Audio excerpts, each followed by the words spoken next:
Visão Técnica no ar nesta sexta-feira, dia 8 de janeiro de 2016. Eu sou o Thiago Salomão. Seja muito bem-vindo a 2016. Está com uma cara de 2015 ainda, mas é o primeiro programa do ano e vamos ver o que o nosso grande convidado, primeira vez aqui no programa, para estrear com o pé direito aqui o programa, André Machado, ele que é professor do Instituto Educacional da BF-Bovespa e trader profissional. Tem uma história muito conhecida e nas redes sociais também é muito conhecido pelo apelido sutil de Ogro de Wall Street. Seja muito bem-vindo, André. Muito obrigado, Thiago. Prazer estar aqui com vocês. Prazer recebê-lo. O André hoje vai fazer uma análise bem detalhada. Ele falou que gosta de fazer uma análise bem minuciosa do índice, as ações que representam 50% da carteira. A gente vai olhar o dólar também e alguns ativos que têm forte correlação com Petrobras e Vale, né? A gente vai dar uma olhada em alguns ativos do exterior que tem correlação e explica um pouco o movimento negativo desses dois papéis, inclusive Vale 19% de queda em 4 pregões. Bom, para quem achou 2015 ruim, com certeza já vai começar a sentir saudade que o ano vai ser bem traumático para o mercado. Bom, André, antes de começar a análise, queria que você falasse um pouco do projeto que você vai começar semana que vem, das aulas gratuitas, que é nessa segunda que estreia já, né, André? Isso, correto. Segunda-feira agora começa a ser divulgado aqui na Infomoney. São 5 mini-aulas, né? São 5 capítulos, onde eu procuro fazer a associação de finanças comportamentais com análise técnica. Uhum. Quem é trader profissional, quem está no mercado há muitos anos, né? E vocês podem consultar qualquer biografia de algum grande trader, como o Jesse Livermore, por exemplo, fica explícito a importância do lado psicológico na hora de estar operando, né? E esse lado psicológico, depois do Nobel de Economia de 2002, onde foi o primeiro psicólogo a ganhar o Nobel de Economia, onde ele tratava justamente de ganância e medo, ficou aí sim o que já era sabido por todos os traders profissionais, a importância desse lado emocional. Então essas 5 mini-aulas tratam exatamente de como usar simultaneamente, porque tem que ser simultaneamente, não tem como desassociar finanças comportamentais da análise técnica. Aí sim a análise técnica vai funcionar. Porque a análise técnica, muitas vezes, a gente ouve pessoas dizendo, não funciona. Não, a análise técnica funciona, sim senhor.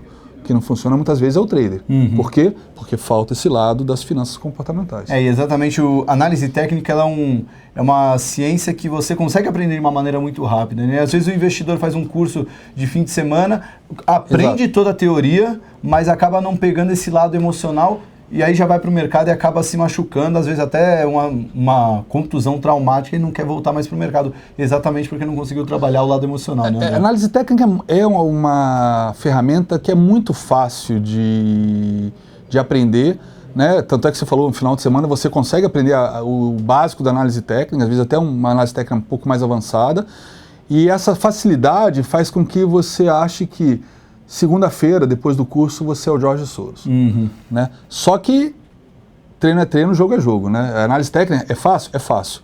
Só que operar é uma coisa muito difícil, porque tem esse lado forte do lado emocional. Afinal de contas, é o nosso dinheiro, é um 13º, é um FGTS, é uma rescisão trabalhista depois de 10 anos, é um carro que você vendeu. São, sei lá, dezenas de vezes que você deixou de ir jantar com a sua namorada, com a sua esposa, para botar esse dinheiro na bolsa e de repente você vê isso escapando em segundos da sua mão. Então realmente é difícil ser trader, não é uma coisa fácil, mas o uso das finanças comportamentais com análise técnica e você tendo esse conhecimento disso e o autoconhecimento, aí as coisas começam a funcionar, começam a andar. Legal. Bom, a gente vai colocar o link no chat, a gente já colocou, produção?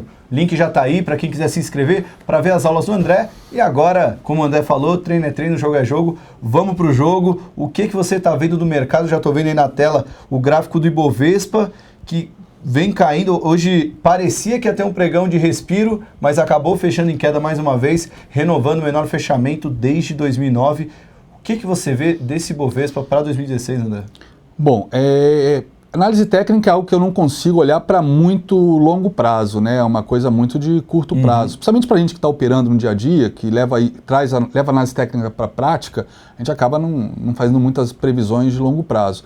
Mas, por exemplo, no curtíssimo prazo, para a semana que vem, por exemplo, existe a possibilidade até de a gente ter um repique a partir desse ponto. Explico por quê.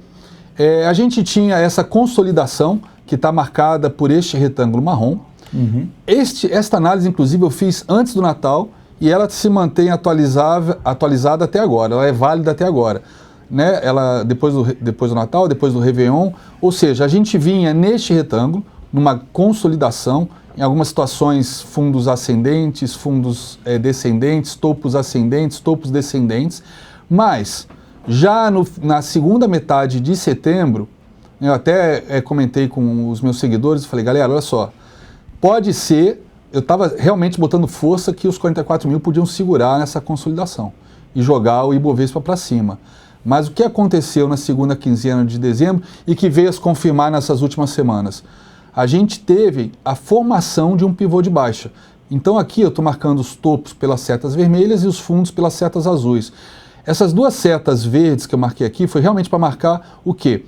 A cabeça de um pivô, o calcanhar do pivô e a confirmação que aconteceu justamente com a perda dos 44 mil. Mas quando eu olhei essa possibilidade de um pivô estar sendo formado, na verdade um pivô sendo formado e que dependia de uma confirmação, o que eu percebi também? Média de 20 descendente, a gente chegou a testar essa LTB e não conseguimos passar e armamos um pivô de baixo. Eu falei, agora eu estava otimista que os 44 mil poderiam impulsionar o Ibovespa para cima.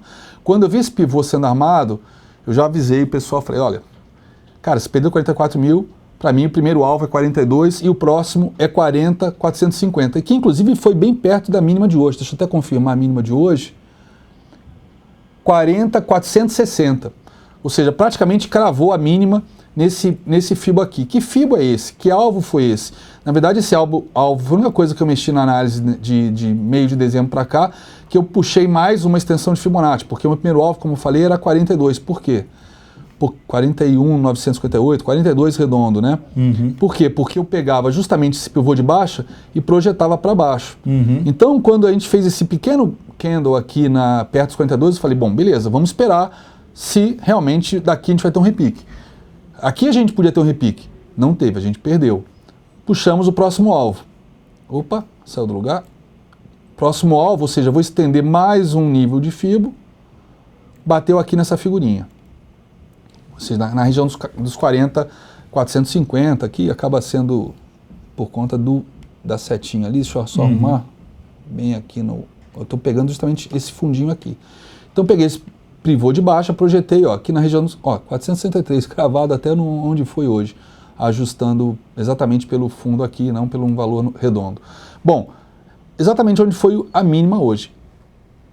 Eu sempre falo para os meus alunos, para a galera que me acompanha, que eu não acredito em coincidência. Eu falo uma nojeira, posso falar uma nojeira aqui? Palavrão? Não é palavrão. O pessoal vai fazer assim só porque o pessoal já conhece. O pessoal já me conhece. Para mim, coincidência, principalmente análise técnica, coincidência é tirar uma meleca, passar embaixo da mesa e encontrar outra. Eu não acredito em coincidência na análise técnica, senão a gente não conseguiria operar. Porque são justamente essas coincidências que fazem a gente operar. A gente fazia as entradas, talvez, no lugar perfeito, tipo um fundo por conta de ter nesse fundo um martelo, ou num topo fazer uma venda porque tem uma estrela cadente, ou seja, não foi coincidência aquela figura estar ali. São contextos importantes. Né? Eu ressalto sempre que o mais importante do que as figuras de candlesticks é o contexto acima de tudo.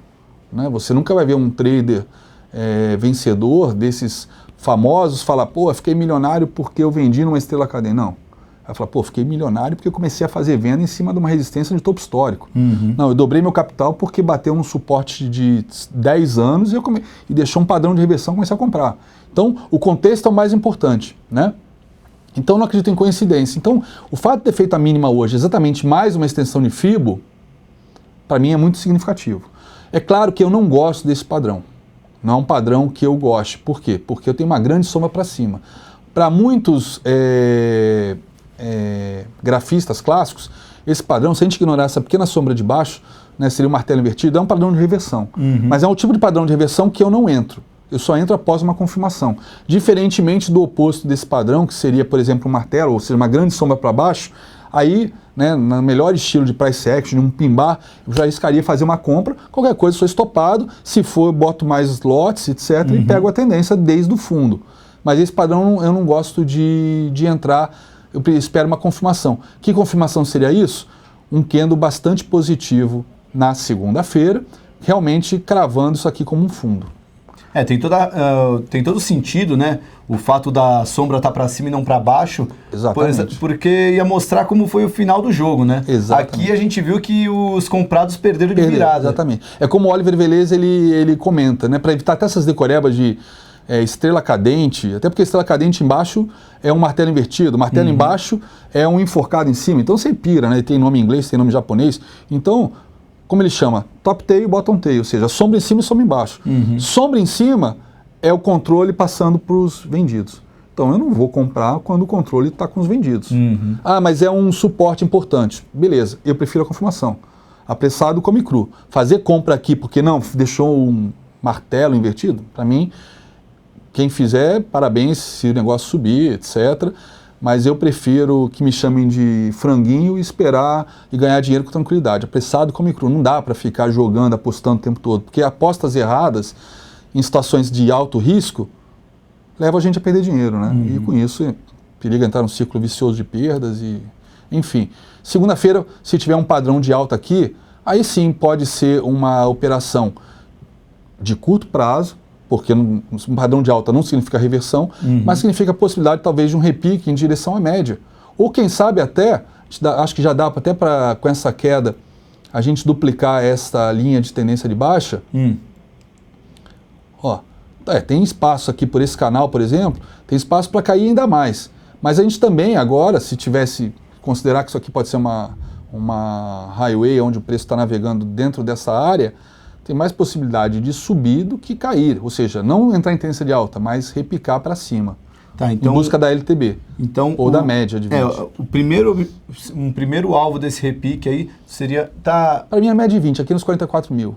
Deixa eu só colocar na tela aí que acho que não está aparecendo. Aí. Aqui, 44 mil. Então o primeiro repique seria ali a linha azul, né? Sim. Na região de 44 mil. 44 ou 43.600, essa região aqui, uma faixa de preço que na volatilidade do intraday, para quem opera índices futuros, é tranquilo. E qual outra continuidade do trade que você... Bom, se perder este fundo, né, além de ter a linha de retorno aqui embaixo, essa linha de retorno ainda é suspeita, porque eu não tenho 2 toques nela, né, para poder realmente dizer, aqui é uma linha de retorno, pode bater e voltar e repicar, né, eu não estou pegando 2 pontos, é uma linha realmente bem fraca. Eu até gosto para o trade, para não me atrapalhar na hora do trade, eu uso uns padrões de cores e de graduação da linha para realmente não dar tanta ênfase para ela. Mas é uma possibilidade de uma linha de retorno. Mas o que eu gosto mais importante para mim do que essa linha de retorno, seria se perder os 44.460, mínima de hoje, aí não tem jeito. Não adianta ficar chorando, se lamentando. Eu que gosto de Fibonacci, a única solução que eu vejo nessa hora é, bom, eu já tinha estendido um nível, estendi o segundo, estendi o terceiro. Está aqui. Ou seja, eu vou trazer esse nível que estava mais acima para a cabeça do pivô de baixa. Aí o alvo passa a ser a região dos 37.750. É ruim? É ruim. É péssimo para o mercado, é péssimo para quem está comprado. Mas é o que o gráfico está me mostrando. Mas o mercado dá a opção de ganhar na queda. Claro, isso é sensacional. Quem gosta de ganhar na queda, eu gosto particularmente.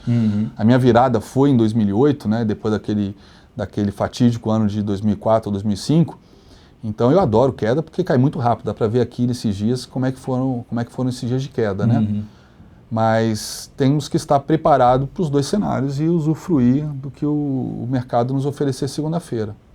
Muito bom. Porque no fundo é isso que o trader tem que fazer, né, André? A adivinhação só vai levar, ele pode até acertar uma vez ou outra, mas o risco é muito maior. Esteja preparado para o cenário que está por vir e pega a tendência. Né? Olhar o gráfico e ir na direção que ele está te mostrando, sem nenhum viés. Mas a China vai explodir, a China vai acontecer isso, a China vai acontecer aquilo. Pode acontecer tudo isso na China e semana que vem ser uma semana que feche com alta de 8%, de 5%. E aí, vai ficar olhando? Então, para quem pensa em médio e longo prazo, eu acho que é importante entrar em tendência de alta. E não é o caso. Então, esperar um pivô de alta, esperar romper essa LTB, aí sim você monta a posição, monta a carteira para o ano. Agora, para quem faz swing trade ou day trade, é seguir o que o gráfico está mostrando e ponto final. Vamos dar uma passada no dólar? Vamos lá. Bom, o dólar tem uma peculiaridade. Quem olhar o dólar agora, o meu gráfico de dólar, talvez estranhe um pouco, porque assim como o dólar, né, e qualquer contrato futuro, e bem como as ações, eu só trabalho com gráficos não ajustados. O que são gráficos não ajustados? No caso das ações, eu não desconto dividendos, nem juros sobre capital próprio ou outros tipos de proventos. Por quê? Porque para mim, como grafista, né, isso, inclusive o próprio Daniel Kahneman tratou bastante disso também nos estudos dele sobre ganância, medo, né, na chamada teoria da perspectiva. Existe no mercado financeiro algo chamado ancoragem, que significa o quê? É o efeito memória dos preços.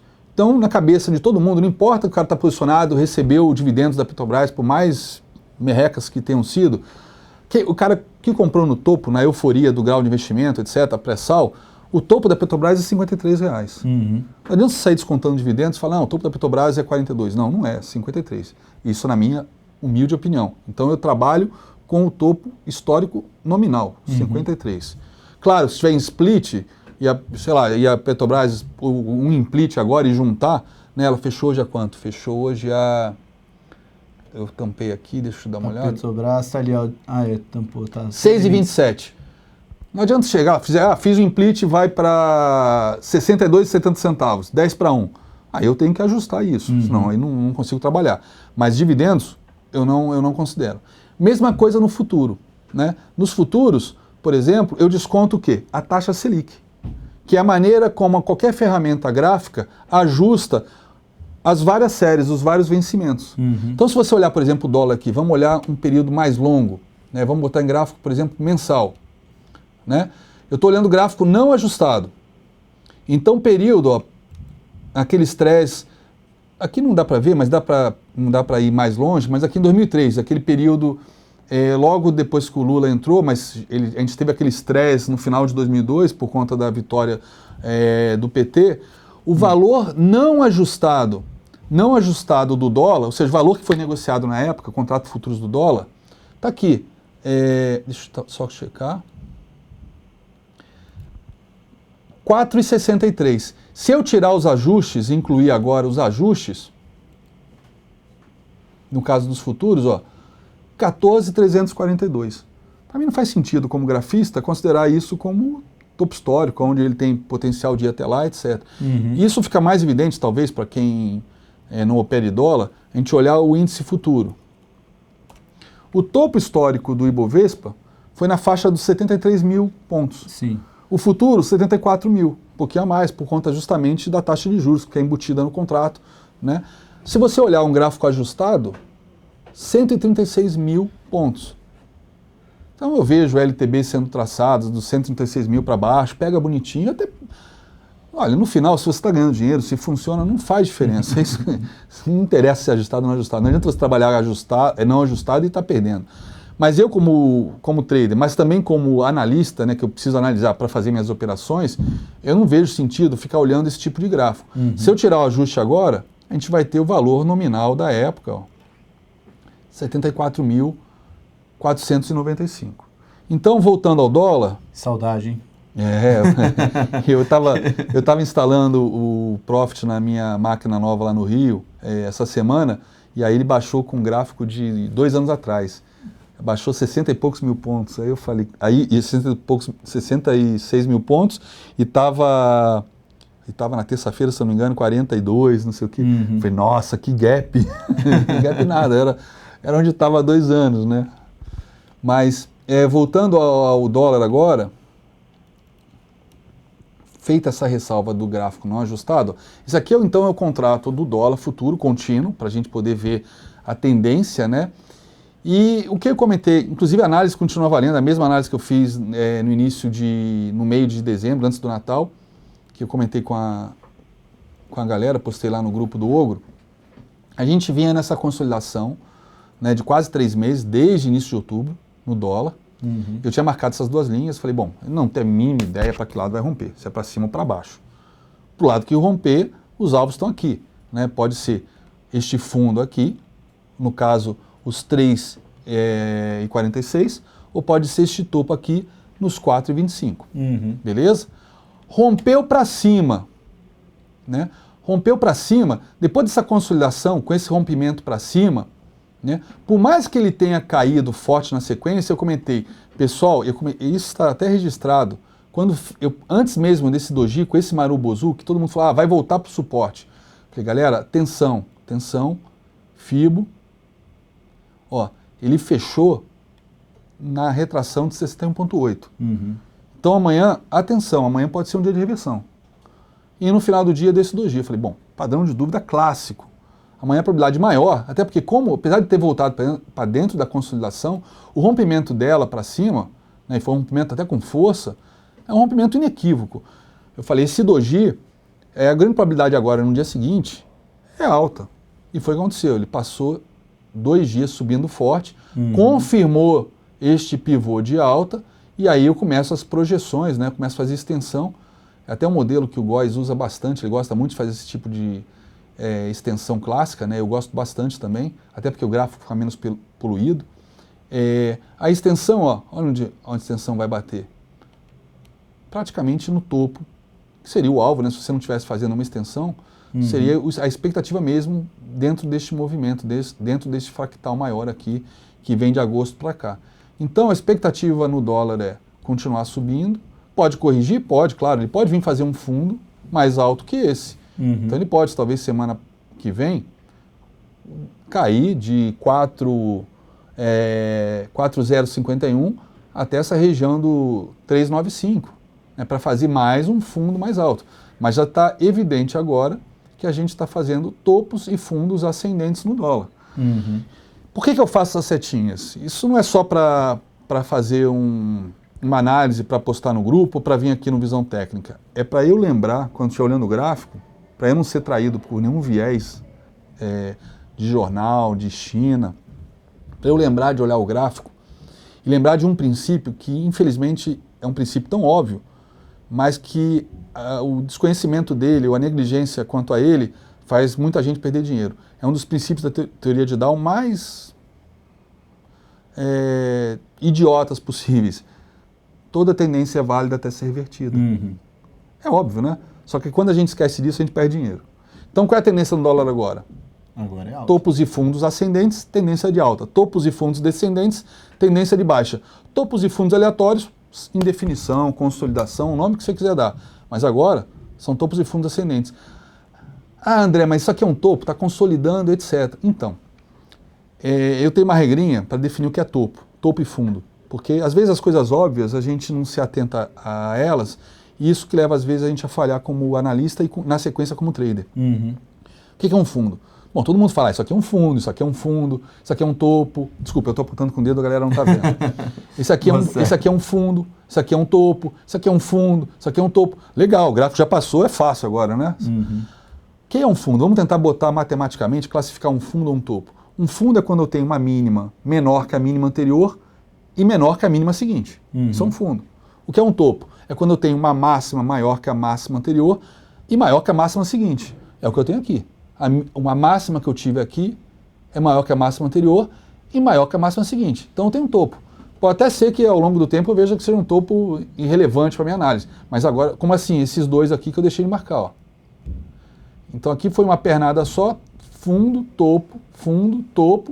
Podemos ter um fundo mais baixo. Que nada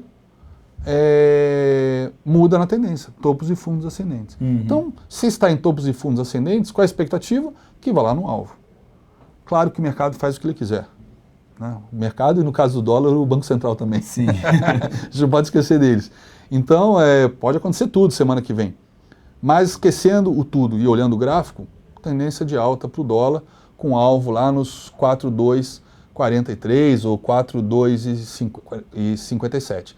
Claro que nessa volatilidade aí pode ter um recuo até a média de 20, fazer um pullback decente, né, que ele não fez ainda um pullback nessa resistência importante que foi rompida. Né, essa resistência está no 397, ou seja, comprar, por exemplo, dólar aqui é super perigoso, principalmente para quem faz swing trade. Agora, pontos que a gente pode esperar uma reversão, né?